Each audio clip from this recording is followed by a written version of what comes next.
ये वो देश है जहाँ पर अफ्रीका की पहली और एकमात्र बुलेट ट्रेन चलती है। ये 2 यूरो में मिल रही है, मतलब आपको करीब 200 रुपये देने हैं इस ट्रॉली को यूज़ करने के लिए। स्वागत है आपका 108 साल पुरानी होटल में।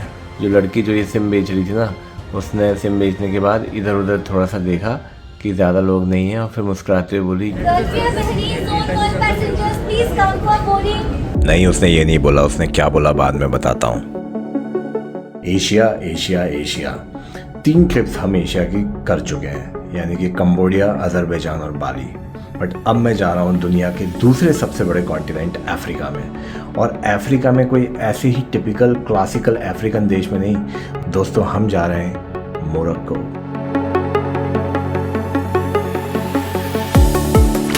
दिवाली खत्म और मेरा असली त्योहार चालू। आज है 3 नवंबर, संडे का दिन है। मेरी फ़्लाइट है गल्फ एयर की, न्यू दिल्ली से मनामा यानी कि बहरीन, और मनामा से Casablanca which is the largest city and the port town of Morocco. ये वो जगह है जहाँ पर इतने ऊंचे माउंटेन्स हैं कि वहाँ पर बर्फ़ पड़ती है, और इतने गर्म रेगिस्तान है जो एक्चुअली सहारा डेजर्ट का ही पार्ट है, और वहाँ पर टेम्परेचर 45-50 डिग्री सेल्सियस तक भी पहुँच जाता है। सफ़र का आगाज़ हुआ बैरी बुल्लर भाई साहब के साथ, जो पंजाब से थे। उन्होंने ना सिर्फ मुझे एडिटिंग टिप्स सिखाई, बल्कि मेरे चैनल के नाम का एनिमेशन भी बनाने लगे। पैशन हो तो सरदारों जैसा। ये वो देश है जहाँ पर अफ्रीका की पहली और एकमात्र बुलेट ट्रेन चलती है।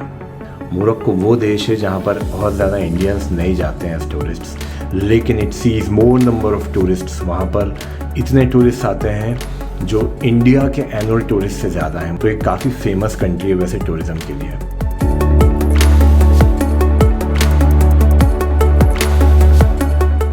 अपनी नींद के चीथड़े उड़ा देने के बाद अब समय था गल्फ एयर की मनामा टू कैसाब्लांका फ्लाइट में 7 घंटे बिताने का।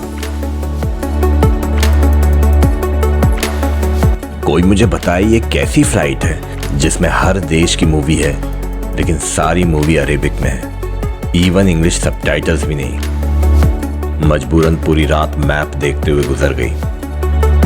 पर मैं अकेला नहीं था, यहाँ सभी लोग मैप देख रहे थे। अब अजय देवगन को अरबी बोलते हुए कौन सुनना चाहेगा यार। नमस्कार मोहम्मद 5 एयरपोर्ट से। ये मोहम्मद 5 जो हैं ये करेंट किंग मोहम्मद 6 के दादाजी रहे हैं, तो इसका मतलब मोरक्को एक डिक्टेटरशिप है। इसलिए जब आप इंडिया से 6,500 रुपये देकर ई वीज़ा के लिए अप्लाई करते हो तो 2 से 3 दिन में इस तरह का वीज़ा बन के आ जाता है, जिस पर किंगडम ऑफ मोरक्को लिखा रहता है। ये जो ट्रॉलीज आपको दिख रही हैं ये 2 यूरो में मिल रही है, मतलब आपको करीब 200 रुपये देने हैं इस ट्रॉली को यूज़ करने के लिए। ऐसा तो पहली बार देखा है। और ये देखो, ये ट्रैवलर भी रुक गया। ऑसम। आई मीन सुविधाएं कोई बहुत अच्छी तो नहीं लग रही हैं। मेरे को करीब 2 घंटे हो गया है इमिग्रेशन, करेंसी एक्सचेंज और सब कराते हुए। उसके बावजूद मेरा बैगेज अभी तक यहाँ नहीं आया है, और ये जैसा मैंने आपको बताया पेमेंट पर है। तो सिम अगर ख़रीदनी है तो एक ही नाम, यहाँ की पब्लिक कंपनी मरोक टेलीकॉम। ऑरेंज और INWI पर बैठी लड़कियाँ आपको देखकर थोड़ा ज़्यादा मुस्कुराएंगी, पर आप भी मुस्कुरा के चलते बनिए। Welcome to the largest city of Morocco, Casablanca. ऐसा तो कुछ खास लग नहीं रहा, जितने जोश से मैं बोल रहा हूँ। Good morning from Casablanca, the largest city of Morocco. ये वो पोर्ट टाउन है जहाँ पे ज़्यादातर इंटरनेशनल फ़्लाइट्स, खासकर जो इंडिया और गल्फ़ के साइड से आती है, वो लैंड करती हैं। मराकेश भी एक मेजर एयरपोर्ट है, बट कैसाब्लैंका ज़्यादा बड़ा है। अभी बज चुके हैं लगभग सुबह के 9 और टेम्परेचर हो रहा है 16 डिग्री सेल्सियस। ठंडक फील भी हो रही है अच्छी खासी। एयरपोर्ट से बाहर निकलते से ही आपको मिलती है चमचमाती रोड्स और ग्रीनरी, और बहुत कम चीज़ें हैं जो याद दिलाती हैं कि आप अफ्रीका में हैं।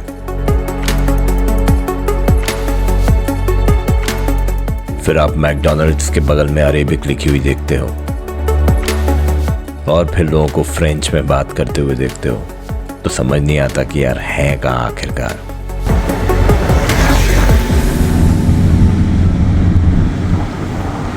Oh, that is the mosque, the Hassan II mosque. Okay. ये है हसन II मॉस्क, जो अफ्रीका की सबसे बड़ी मॉस्क है।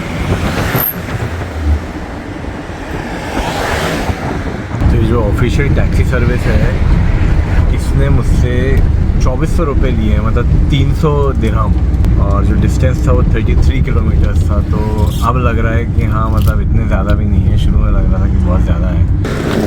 Okay, thank you, bye bye, शुक्रान। तो वहाँ का ये मेरी होटल और वहाँ गाड़ी अलाउड नहीं है। सुबह सुबह ही ड्राइवर भाई साहब ने बेवकूफ़ बना दिया, होटल से 100 मीटर दूर छोड़कर। और गाड़ियाँ तो खड़ी हुई हैं। इसने मुझे धोखा दे दिया ऐसा लग रहा है।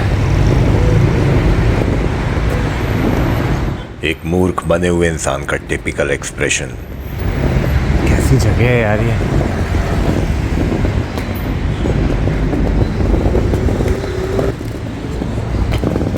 वो सामने दिख रही है मेरी होटल।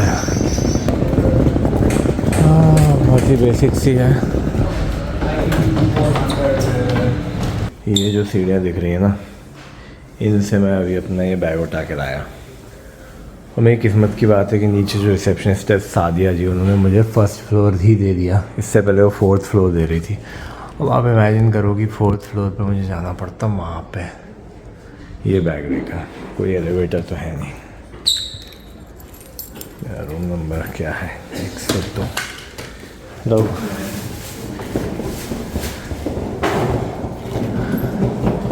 ये रहा 102।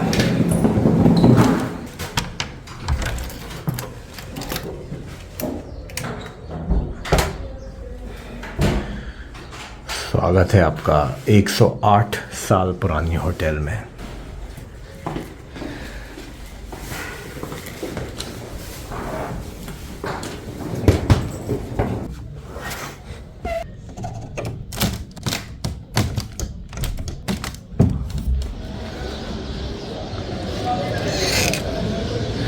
Good evening from कैसाब्लैंका।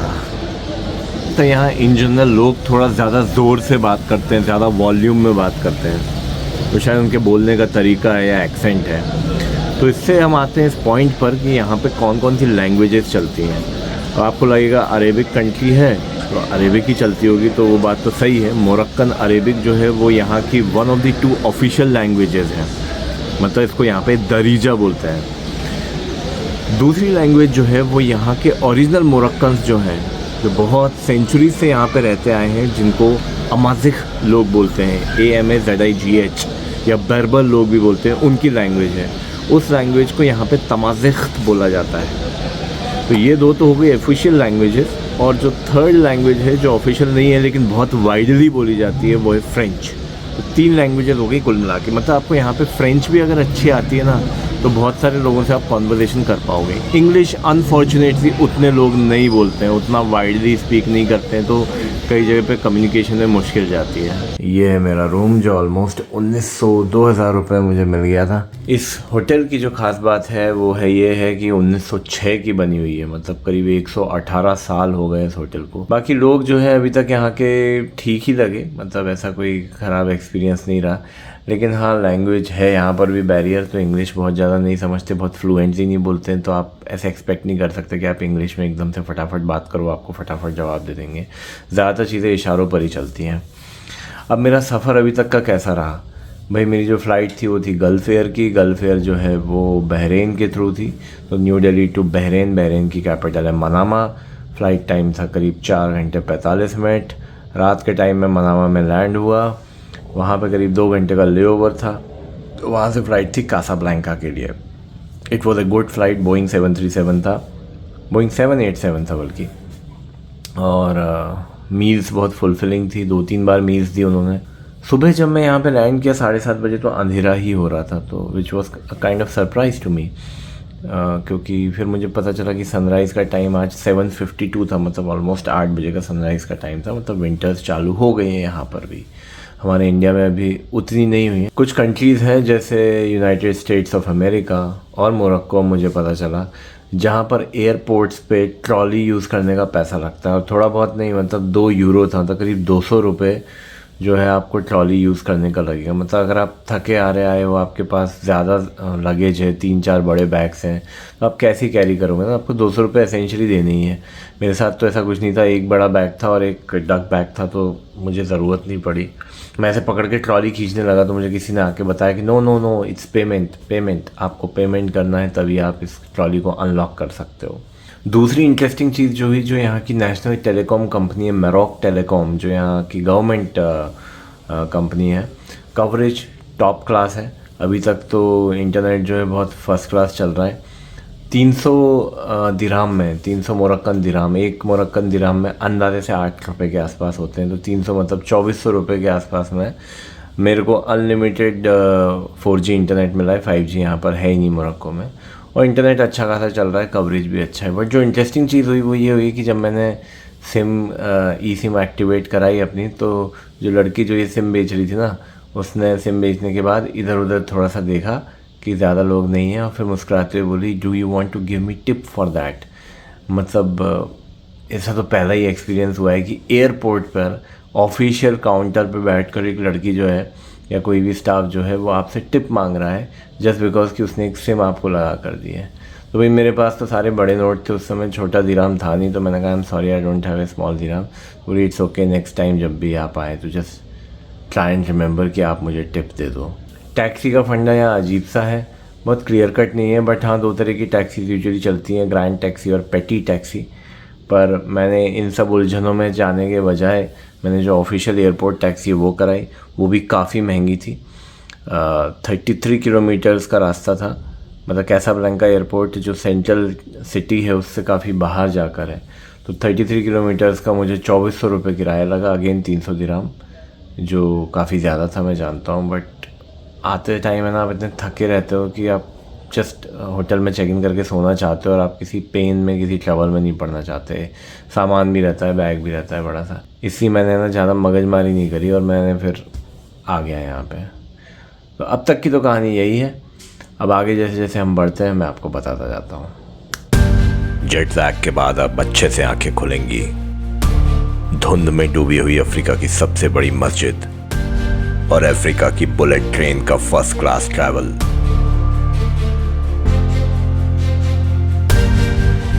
एक नीला शहर जैसे आसमान ही नीचे उतर आया हो।